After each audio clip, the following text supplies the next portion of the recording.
you started off within the investment banking world, and then you moved over to Revolut as the second engineering hire. And then since that point, you became an engineering leader. And then over the last few years or so, now becoming the VP of engineering at blockchain.com.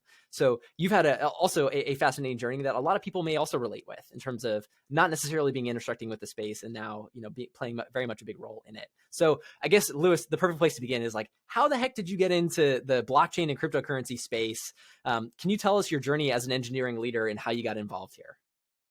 Yeah, sure. Will do.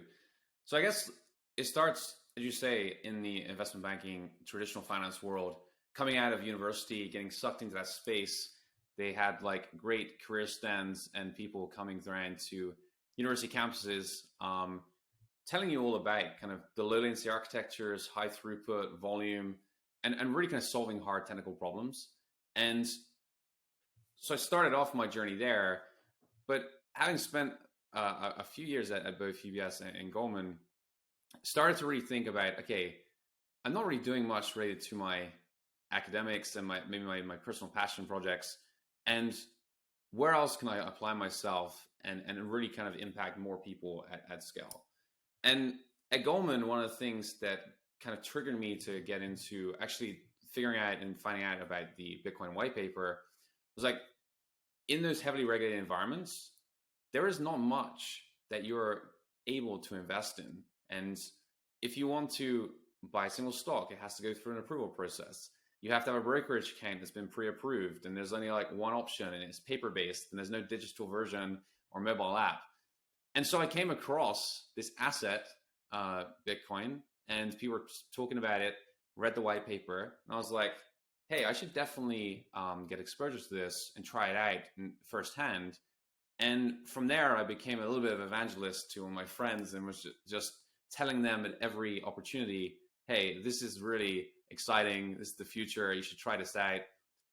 Even though my first attempt at getting some exposure, I had to like send funds through like 3 different accounts and then jump through all the hoops to finally actually buy my first Bitcoin. That was around the time where I was thinking about my own engineering future. And I had this opportunity to join kind of a startup, and I hadn't really considered joining the startup space before. Wasn't really aware of many of the opportunities that were available there and the kind of diverse range of problems that people are trying to tackle.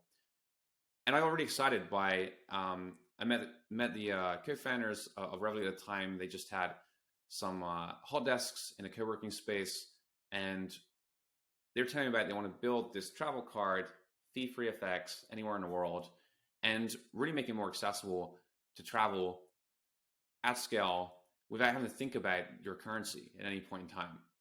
So lowering the barriers cross borders. And that triggered in my mind, like, hey, hang on a minute. If they can do this for foreign exchange, why can't I do this for cryptocurrencies? And so the first thing I did within the first month of being there was create this proposal on how we can add Bitcoin into this banking product. CEO loved it. Unfortunately, the regulator at the time was not quite ready for us to embark on this weird and wonderful world and mission. This was in 2015. And so it got parked for a couple of years. And 2017, January 2017, ETH starts rising from $4 to 12. Bitcoin starts gaining some traction from a couple of $100 to like 1,000. I turned to the CEO and I'm like, hey, Nick, this is the time to do it. Like, we're going to miss the bandwagon. We need to jump on this. It still wasn't a core proposition of the company, right? We were building out this challenger bank. We're trying to reinvent and innovate how you interact with your money globally and create this kind of cross-border account. Adding in cryptocurrencies still was unheard of. Around that time, you had the Netflix documentaries on Silk Road. That kind of got a lot of people scared about this shady underworld that they never heard about before. And again, a lot of people in incumbents were very much kind of worried about this advent of this technology that potentially was fueling this underbelly of society. So what did I do? I decided I'll just build it anyway, but I'll do it in my own time, not on company time, evenings, weekends, and I'll just, I paired up with a mobile engineer, Ed, and we just built the whole thing end to end. And spent a lot of that kind of year convincing everyone, uh, colleagues, investors, the board, partners, that hey, this wasn't going to blow up the company. This was like a managed risk, and actually is the start of something much greater than like the company itself. So yeah, we fortuitous timing launched it in Q4 of 2017 overnight. That kind of 10x all of the numbers, revenue, users, engagement, activation, you name it.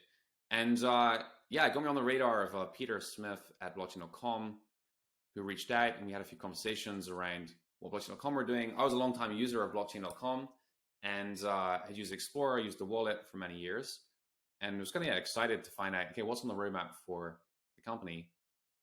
And he said, hey, why don't you come on board? We want to bridge the gap between this crypto native world and experience and traditional finance. And your experience at Revolut is kind of applicable here as we kind of embark on this more regulated mission.